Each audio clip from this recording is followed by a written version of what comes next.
Jai Gurudev Datta. Welcome to Gurudatta channel. Thank you very much for watching this channel videos. Jai Gurudatta. Jai Gurudeva Datta. Om Namah Shivaya. Sri Matre Namaha. ఈరోజు మనము post చేసుకోబోయే video చాలా important అండి, చాలా బాగుంటుంది. మనం శ్రీ పూర్ణ పరబ్రహ్మ పరమాత్మ గురించిన విషయం తెలుసుకొని దత్తయోగ సాధనలో ఈ విషయాన్ని ఎలా ఉపయోగించాలో అనే విషయమే ఒక్కొక్క టాపిక్గా నేను పెట్టడం జరుగుతుందండి. దానిని పూర్తిగా వివరణగా మీకు అర్థమైంది అనుకుంటున్నా. నేనైతే ఆ విషయము శివయ్య గురించి కానీ, ఆత్మజ్ఞానం గురించి కానీ, భగవంతుని గురించి కానీ ఇంతకుముందు టాపిక్స్ మనం పెడుతున్నాం కదండి.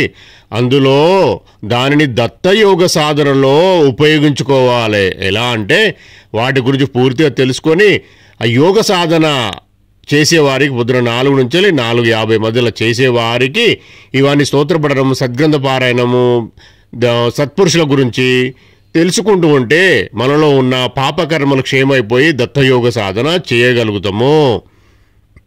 ఈ దత్తయోగ సాధన భాగము పార్ట్ అని అందుకే పెట్టడం జరుగుతున్నది. జై గురుదేవ దత్త. ఈరోజు మనము మాట్లాడుకోబోయే టాపిక్ అంటే ఏంటంటే పుణ్యబలము, ధనయోగము, అదృష్టము, దైవానుగ్రహము ఎలా వస్తుంది, వీటన్నిటినీ తట్టుకొని దేవత మంత్రాలు చేస్తే దత్తయోగ సాధన చేస్తే ఎంత ఫలం వస్తుంది అనే విషయం మాట్లాడుకోవాలండి. పుణ్యఫలం, ధనయోగం, అదృష్టం, దైవానుగ్రహం, దత్తయోగ సాధన, ఇది టాపిక్ అండి. మనము ఈరోజు మాట్లాడుకోబోతున్నాము, డిస్కస్ చేయబోతున్నాము. మన వీడియోలో పోస్ట్ కూడా చేసుకుందామండి. జయ గురుదత్త, శ్రీ గురుదత్త.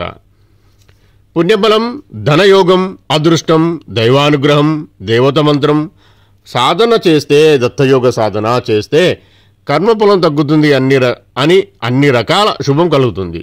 మనిషికి ధనం 3 రకాలలో వస్తుంది. ఒకటి యోగం ద్వారా అంటే దత్తయోగం ద్వారా, ప్రాప్తము ద్వారా, 3 శ్రమ ద్వారా. ఒకటి యోగం కూడా 3 రకాలుగా మారుతుంది. ఒకటి ధనవంతునిగా పుట్టడం, 2 మధ్య వయసులో ఏదో ఒక వ్యాపారంలోనో ధనవంతులు కావడం, 3 తన సంతానం ద్వారా వృద్ధాప్యంలో సంపన్నుడు అవటం. అదృష్టం కూడా అంతే. ఒకటి తాను పుట్టినప్పుడు తల్లిదండ్రులకు కలిసి వచ్చి ధనవంతులు అవటం, 2 తన జీవిత భాగస్వామి అడుగుపెట్టిన సమయం ద్వారా సంపన్నులు అవటం, 3 తన సంతానం ద్వారా ధనవంతులు అవటం. ఇలాంటివన్నీ యోగం అంటారు. 3 ప్రాప్తం. రెండవది ప్రాప్తంలో ఒకటి తనకు ఎవరో వ్రాసి ఇచ్చిన వీలునామా మూలకంగా ధనం రావటం, 2 నిధి నిక్షేపాలు దొరకడం, 3 ఏ లాటరీ ద్వారానో లేదా జూద వ్యసనం ద్వారానో ధనం రావటం. ఈ ప్రాప్త్య ధనాన్ని అనుభవించే యోగ్యత చాలా తక్కువ. 3వది శ్రమ ద్వారా ధనం రావడం. ఇది కలియుగంలో అసాధ్యం. మరే ఇతర విధములుగా ధనం రాదు.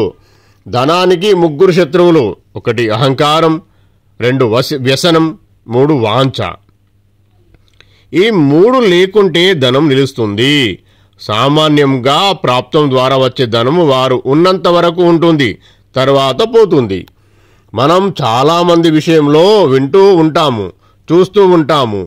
పెద్దలు ఇచ్చిన ఆస్తిని కరిగించి వేసిన కారణంగా పిల్లలు రోడ్డు మీద ఉన్నారని కారణం ఇదే. సాధారణంగా గురువులు కానీ మరెవరైనా కానీ ప్రాప్తాన్ని మార్చలేరు, కానీ యోగాన్ని మార్చవచ్చు. జీవునిలో ఉన్నది ఆత్మ, దేవునిలో ఉన్నది పరమాత్మ. బ్రతికినంత కాలం ఈ లోకంలో, మరణించిన తర్వాత పరలోకంలో మానవునిలో ఉండే ఆత్మ పరమాత్మ. ఇవన్నీ తెలుసుకోవాలంటే దత్తయోగ సాధన కంపల్సరీగా ఖచ్చితంగా చేయవలసిన విషయం. ఆత్మ ఉంది కాబట్టి పరమాత్మ ఉన్నాడు, ఇహలోకం ఉంది కాబట్టి పరలోకం ఉంది. ఉన్నప్పుడు పుట్టించేవాడు ఉన్నాడు, పుట్టించేవాడు పుట్టాడు, తనకు తానుగా ఉన్నాడు. స్వయంభుగా పుట్టినవాడు మరణిస్తాడు, స్వయంభుకు మరణం లేదు. పుట్టిన ప్రతివాడు ఒకప్పుడు మరణించిన ప్రతివాడు మళ్ళీ పుట్టబోయేవాడే. చావు పుట్టుకలు ఉన్నవాడు జీవుడు, చావు పుట్టుకలు లేనివాడు దేవుడు.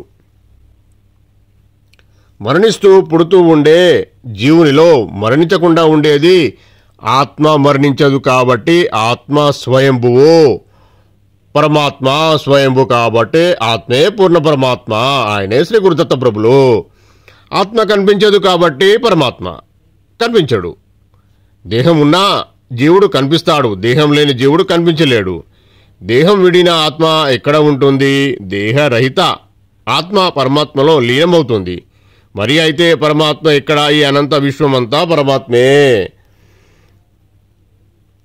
ప్రతి జీవిలో ఎక్కడో ధనయోగం ఉంటుంది, దాన్ని ముందుకు తీసుకురావచ్చు. దత్తయోగ సాధన చేస్తూ ఉన్నవారికి కొంతలో కొంత దైవానుగ్రహం ద్వారా భయభక్తులు కలిగి ఉన్నవారికి వచ్చే అవకాశం ఉంది. అంటే కొంత శక్తిని దారపోసి, అంటే వారి యొక్క దత్తయోగ సాధన చేస్తూ ఉండి వారు శక్తిని దారపోస్తూ ప్రత్యేకంగా వారు ధ్యానం చేసిన వారికి ఈ అవకాశం ఉంది. ఏది ఏమైనా దైవ మంత్రాలు దత్తయోగ సాధన చేస్తే అన్ని రకాల ధనం, ధాన్యం, అనుమాది అష్టసిద్ధులు వస్తాయి. వారి వంశంలో 3 తరాల వారు తిని కూర్చున్న తరగని సంపద ఆ దేవుని అనుగ్రహంతో లభిస్తుంది. ఇది శ్రీ గురుదత్త ప్రభుల దత్తయోగ సాధన చేసేవారికి ఇది ఖచ్చితంగా వచ్చే అవకాశాలు ఉంటాయండి. ఎవరైనా అర్థం కాని వారు తెలుసుకొని ఈ దత్తయోగ సాధన ఎలా చేయాలో తెలుసుకొని చేసే ప్రయత్నం చేయండి. మనము ఇంతకుముందు పెట్టిన వీడియోలు కూడా చూస్తూ దత్తయోగ సాధన చేసేవారికి ఎంత పెద్ద మొత్తంలో అనుగ్రహం కలుగుతుందో అర్థమవుతుంది. ఆ దత్తయోగ సాధన చాలా గోప్యమైనదండి.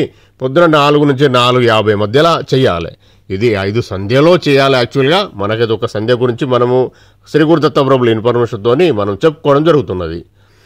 అప్పుడే ఆ దత్తయోగ సాధన చేస్తే మన జరిగే అనుభవాలే పెద్ద మొత్తంలో ఉంటాయండి. ఆ ఆత్మానందం చేత తృప్తి చెందిన యోగి పశువులు, మనుషులు అని ఏ భేదము పాటింపడు. నడుస్తున్నప్పుడు, కూర్చున్నప్పుడు, నిద్రిస్తున్నప్పుడు, మెలకువతో ఉన్నప్పుడు, భుజిస్తున్నప్పుడు, ఏదైనా త్రాగుతున్నప్పుడు, అన్ని వేళలా వాతావరణంతో సంబంధం లేకుండా తనను దారిద్ర్యం, రోగము, మాంద్యము, విషరోగం బాధిస్తున్నా తనకన్నా అనన్యమైనది ఏది లేదనే భావనతో శాంతుడై నిలిచి ఉంటాడు. ఎవరైతే శ్రీ గురుదత్త ప్రభులు చెప్పిన దత్తయోగ సాధన చేస్తూ ఉన్న వారికి అలవడే ఈ పై విషయాలు అలవడుతూ ఉంటవి. ఇంకా విషయాలు, ఇంకా నేను ఎక్కడి నుండి రాలేదు, ఎక్కడికి పోయేవాడును కాను, ఇక ముందు ఎక్కడికి పోయేది లేదు, నేను ఒకప్పుడు వేరే విధంగా ఉన్నది లేదు, అసలు నాకు గమనమే లేదు, నేను వెనుకటి రోజులలో ఒక విధంగా ఉండి భవిష్యత్తులో వేరే విధంగా ఉండబోయేది లేదు, నేను ఎప్పుడు నిశ్చలంగా నిర్వికారంగా ఉన్నాను.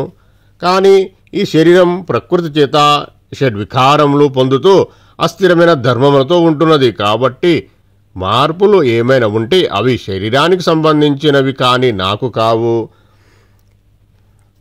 వివరణ: స్థూలభూతములు, సూక్ష్మభూతములు, ఇంద్రియములు మొదలైన వాటి సముదాయమే ప్రకృతి. ఈ ప్రకృతి జీవుని కర్మను అనుసరించి స్థూల సూక్ష్మ శరీరాలుగా రూపొంది నిరంతరం మార్పు చెందుతూ శరీరాన్ని నడిపిస్తూ ఉంటుంది. అందువలననే స్థూల శరీరం ఒక చోట నుండి వేరొక చోటికి వెళుతూ వస్తూ పెరుగుతూ కృషిస్తూ ఎన్నో మార్పులు చెందుతుంది.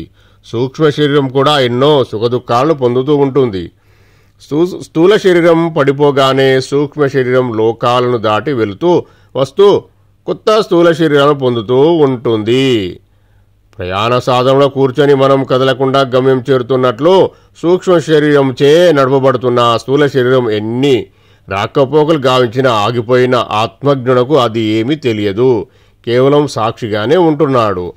ఇంత విషయము, పై విషయాలన్నీ మనకు అవగాహన కావాలి. మనం పూర్తిగా అంత జ్ఞానం సంపాదించాలంటే దత్తయోగ సాధన ఎవరైతే ప్రొద్దున మార్నింగ్ 4 AM to 4:50 AM దత్తయోగ సాధన చేసేవారికి పై విషయాలన్నీ అలవడుతూ ఉంటాయండి. దేని మీద మక్కువ లేకుండా పూర్ణ పరబ్రహ్మ పరమాత్మ మీదనే ధ్యానము, వారి ఎల్లప్పుడూ వారిని ధ్యానిస్తూ, వారిని తలుచుకుంటూ, వారి నామస్మరణ చేస్తూ శ్రీ గురుదత్త ప్రభుల పాదుకలు పట్టుకొని ముందుకు వెళ్తూ వారి యొక్క జీవితాన్ని ప్రశాంతంగా, రిలాక్స్గా నడిపిస్తూ ఉంటారండి. వారికి దత్తయోగ సాధన చేస్తున్న వారికి చాలా పెద్ద పెద్ద విషయాలు వస్తూ ఉంటాయండి.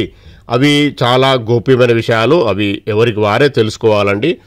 ఈరోజు ఇంతే అండి. మళ్ళీ వీడియోలు మనం కలుద్దాం. జై గురుదేవ దత్త. సర్వం శ్రీ పూర్ణ పరబ్రహ్మ పరమాత్మ అయిన దత్తప్రభు చరణారవిందార్పణమస్తు.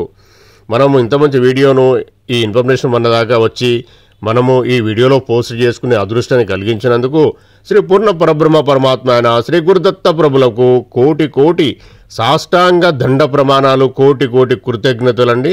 సర్వం శ్రీ దత్తార్పణం దత్తార్పణం దత్తార్పణం. జై గురుదేవ దత్త. ఈ వీడియో కనుక మీకు నచ్చినట్లయితే లైక్ చేయండి, షేర్ చేయండి, సబ్స్క్రైబ్ చేయండి. Thank you very much for watch this videos. జై గురుదత్త. దత్తార్పణం.